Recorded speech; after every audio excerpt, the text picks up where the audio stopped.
Bueno, pues vamos ya con el primer tema del día aquí en Para Todos, la 2. Parece casi imposible no hablar día sí y día también de la economía y de finanzas. Los tiempos que corren, la situación personal de cada uno de nosotros, como podíamos ver en la encuesta, y las decisiones económicas que se toman en el ámbito internacional y nacional nos obligan a estar muy atentos sobre todo lo que sucede a nuestro alrededor.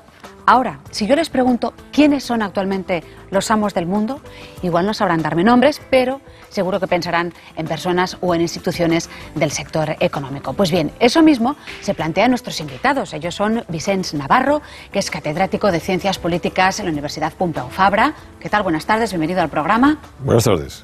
Y saludamos también a Juan Torres López, que es catedrático de Economía Aplicada en la Universidad de Sevilla. ¿Qué tal? Buenas tardes. Muy buenas tardes. Bueno, ambos acaban de publicar este libro que ahora van a ver, Los amos del mundo, las armas del terrorismo financiero. ¿Tal es el poder económico mundial por encima de las instituciones democráticas? Total, o sea que en ese aspecto hoy una de las cosas que es más preocupante es que grupos financieros que representan un porcentaje de la ciudadanía sumamente minoritario están controlando el poder político, o sea que están cuestionando la propia naturaleza de la democracia. Hoy se están tomando decisiones que no estaban en el programa electoral de los partidos gobernantes, el caso de España, los recortes, porque detrás de ello hay una orden de capital financiero a través de un instrumento como es el Banco Central Europeo que impone a los estados el recortar los salarios, las pensiones, desmontar el estado de bienestar y que lo hacen partidos que fueron elegidos sin ese mandato, o sea, no estaba en su programa electoral, violando cualquier concepto de democracia. Esos grupos económicos que gobiernan, ¿hasta qué punto son los amos del mundo? ¿Son, podríamos decir, terroristas, como dicen ustedes?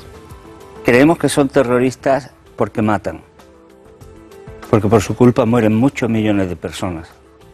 Es terrorismo financiero, por ejemplo, con tal de ganar más dinero, especular en los mercados alimentarios, provocar subidas de precios para ganar con esas subidas y hacer que la mitad de la humanidad no pueda alimentarse adecuadamente con el cereal, con el arroz. Eso es terrorismo financiero. Es terrorismo financiero matar a la gente mayor, por ejemplo, en Grecia o en Portugal, donde la tasa de mortalidad ha subido porque las corporaciones privadas quieren hacer negocio con la sanidad que antes era sanidad pública, o con el transporte que antes era transporte público y ahora es transporte privado, y que impide que personas mayores puedan ir a hospitales, ambulatorios o que incluso puedan desplazarse a centros de salud, y eso da lugar a que la gente muera.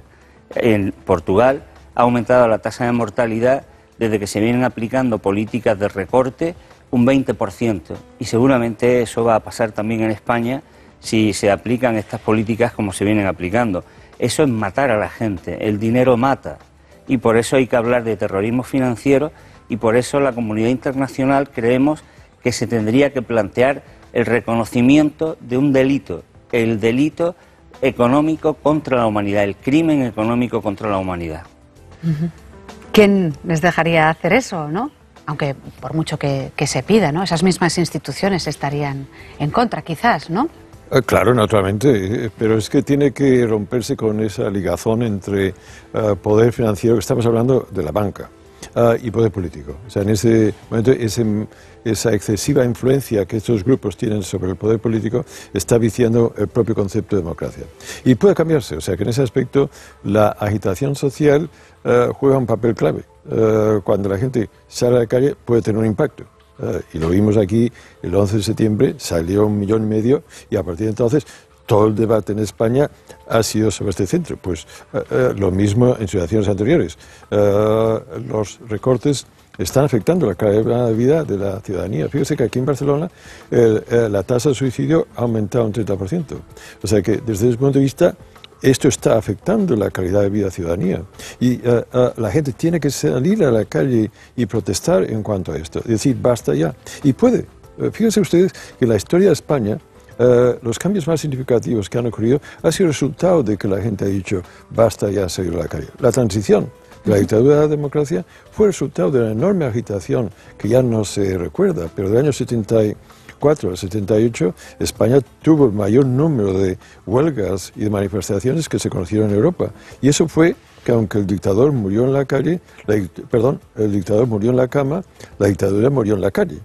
La gente movilizándose puede cambiar la historia. Volvemos al momento actual, a esas instituciones, esas grandes instituciones financieras. Por ejemplo, el Banco Central Europeo, ¿no? Estamos más pendientes de lo que decide y de lo que piensa, porque afecta a nuestra economía, ¿no? La economía europea, la economía española. Exactamente, ¿cuál es su papel ahora? ¿Cuál es su poder real del Banco Central Europeo? Sí, el papel del Banco Central es muy grande y muy malo. Porque cuando se constituyó el Banco Central Europeo, la banca privada europea impuso que el Banco Central Europeo no fuera un auténtico banco central. Y le voy a explicar muy fácilmente qué consecuencia ha tenido eso. Si desde el año 89 hasta aquí, el Estado español se hubiera financiado a través del Banco Central Europeo como un banco central auténtico que presta a un Estado cuando lo necesita, ahora la deuda de España, la deuda pública, sería el 14% del Producto Interior Bruto. En lugar de eso, la banca privada presionó para que ese préstamo no lo hiciera al 0 o al 1% el Banco Central Europeo, sino que lo hicieran los bancos privados. ¿Cuál es la consecuencia? Que ahora nuestra deuda es el 90% del Producto Interior Bruto. Y no es verdad, es una gran mentira que la deuda pública española sea el resultado de que se despilfarra por parte del sector público, de que la sanidad es muy cara, de que la educación es muy cara. Es falso. La deuda pública en España es el resultado de esos intereses que hay que pagar a la banca privada y también, en gran parte, de un enorme fraude fiscal que en el 70% tienen o cometen las grandes corporaciones y los bancos, y las grandes fortunas, los amos del mundo. Bueno, dejamos el Banco Central Europeo, vamos, por ejemplo, con Alemania y su banca, que también parecen ser, vistos desde aquí, los amos del mundo, ¿no? Pero ¿hasta qué punto, por ejemplo, en el caso de la banca alemana, podríamos decir que es responsable también de la crisis, del panorama actual? Totalmente. O sea, fíjese que hay que tocar un tema que nunca aparece en los medios, que es la distribución de la renta. ¿Por qué las familias españolas están tan endeudadas? Pues porque su capacidad adquisitiva ha ido bajando desde ya hace bastantes años. Las rentas del trabajo han ido descendiendo con porcentaje de la renta nacional. Las rentas del capital han ido aumentando. Y esto implica que hay un problema de demanda. Y por otra parte, esa concentración de las rentas, muy acentuado, de aquellos individuos que derivan sus ingresos de las rentas del capital, han tenido una enorme concentración. ¿Y dónde invierte ese gran dinero? No en producir bicicletas cuando no hay suficiente demanda de bicicletas debido al problema de la disminución de la capacidad adquisitiva de las clases populares, sino en aquellos lugares donde la rentabilidad de aquella inversión es más elevada, en la actividad especulativa. Las inmobiliarias, por ejemplo. Entonces, esa ha sido la gran golosina, el hecho de que la gente tenga que endeudarse o que las medianas y pequeñas empresas tengan que endeudarse. Las grandes empresas ya tienen suficiente dinero y no necesitan endeudarse, pero es la pequeña y mediana empresa que produce la mayor parte de empleo. Entonces, esa situación de golosina del capital fue también para la banca alemana.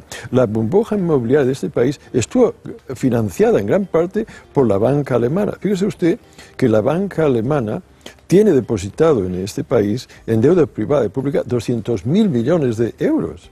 Cuando la señora Merkel criticaba a las autoridades públicas de este país con razón, de que habían permitido esa situación, también tenía que haber hecho una autocrítica, porque la banca alemana fue la que alimentó esa especulación bancaria de este país, ¿se da cuenta? Y el Bundesbank es el portavoz de la banca alemana, y el Bundesbank tiene una enorme influencia en el Banco Central Europeo, que no es un banco central.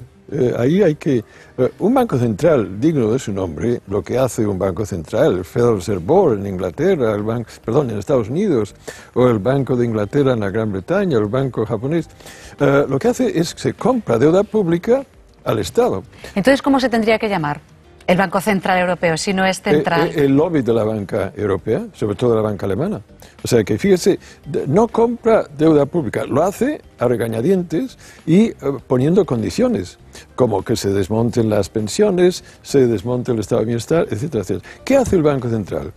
Presta dinero a la banca privada a unos intereses de menos de 1%, con lo cual la banca privada compra deuda pública a unos intereses de 6 o 7%. Oiga, es el chollo del año, ¿me explico? Eso es lo que hace. Y entonces, de ahí que en el presupuesto que acaba de proponer el gobierno español, 40.000 millones van a pagar a esos bancos esa deuda. Oiga, pero es que no debía pagarse esta deuda, porque compraron bonos a unos intereses de un 6 o 7, artificiales. ¿Por qué eran artificiales? ¿Por qué eran tan grandes? Porque el Banco Central Europeo no compraba los bonos públicos del Estado. Y era su obligación. Eso es lo que un Banco Central, digno de su nombre, hace. ¿Me explico?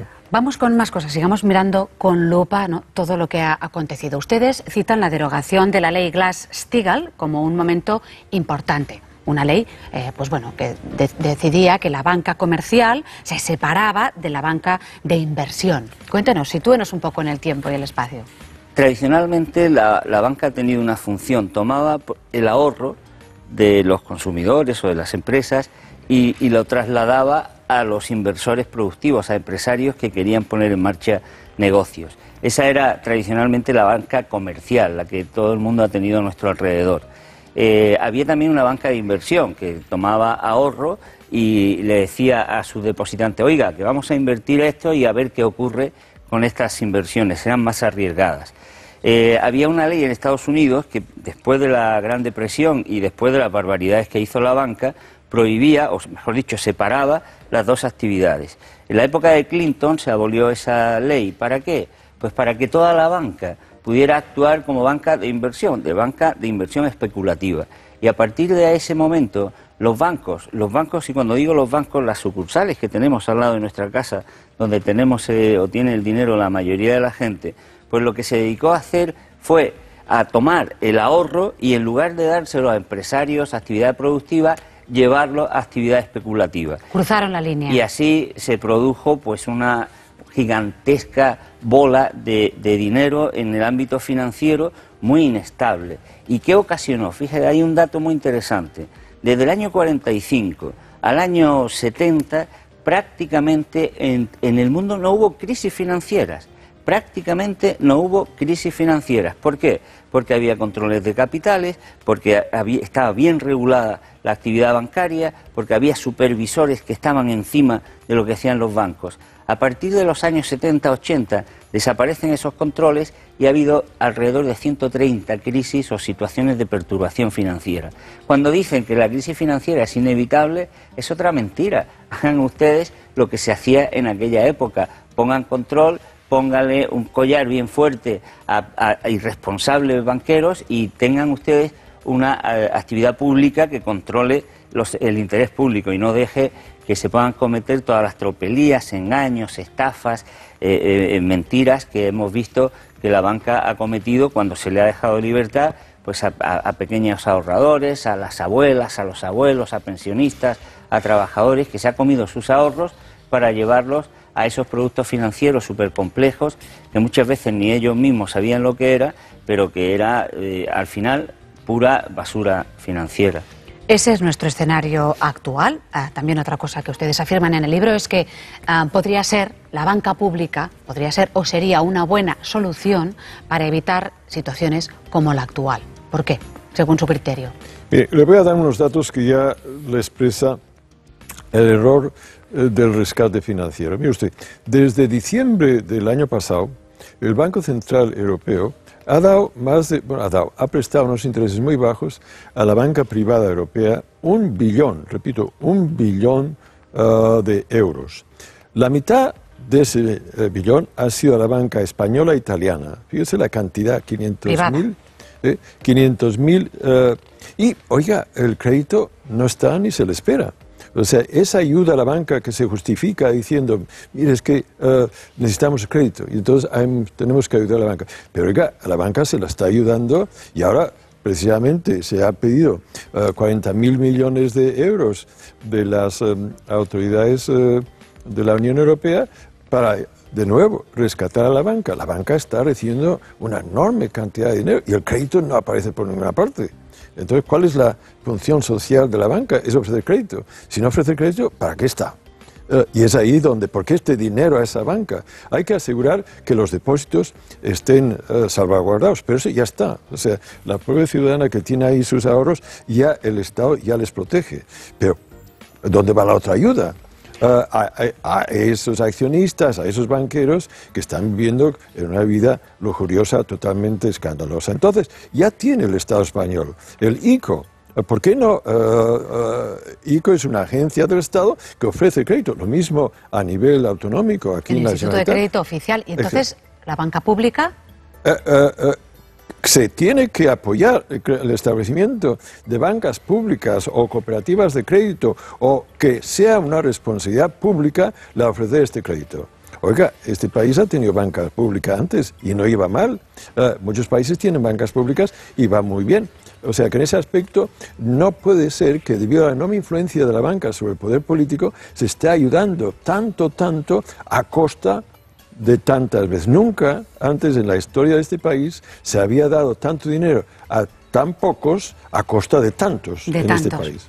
Estamos a punto de terminar, desafortunadamente, porque quisiéramos hacerles más preguntas, pero a mí me gustaría que nos dieran su opinión, o en este caso si me puede responder usted, sobre la propuesta de ATAC, de la Asociación Altermundista ATAC, de poner una tasa, ¿no?, que es realmente la Asociación para la Tasación de las Transacciones Financieras. Poner una tasa a las transacciones financieras, un poco poner coto a cualquier transacción financiera en ese sentido. ¿Qué les parece como solución? Es una solución de emergencia. Es como meter un palo en las ruedas de un tren que va a toda velocidad y que se va a estrellar contra nosotros. Porque mientras el dinero vaya a la especulación financiera, pues no va a la actividad productiva. Los empresarios que nos estén ahora oyendo, que crean empresas, empleo, pues evidentemente saben lo que necesitan. Necesitan financiación y necesitan clientes en la puerta de sus empresas. Si el dinero, en lugar de ir a financiar a la empresa que crea empleo, en lugar de ir a generar ingresos para la gente que se gasta en su vida normal y corriente en bienes y servicios, va a la especulación financiera, a productos financieros súper complejos que solo sirven para que las cuentas de los multimillonarios aumenten y tengan cada día más cero, pues entonces la economía no puede funcionar, explota cada 2 por 3. Entonces, ¿estaría de acuerdo con esa tasa? Totalmente, sería tan necesaria que cuando la proponían miembros de ATAC hace unos años, primero la puso un premio Nobel de Economía, James Tobin, pero cuando miembros más progresistas de ATAC la proponían hace 8 o 10 años, decían que estaban locos, que no se podrían poner, que es una barbaridad. Hoy día es tan necesario eso que hasta incluso autoridades conservadoras están diciendo que las ponen. Lo que pasa es que dicen hoy que la ponen, le dan el golpe en la cabeza los banqueros y al día siguiente dicen que no se puede poner. Bueno, pues Vicens Navarro, muchísimas gracias por estar aquí con nosotros un ratito en Para Todos Lados. También le agradecemos a Juan Torres López que nos hayan intentado contar más cosas sobre la situación actual y también que nos den soluciones. Bueno,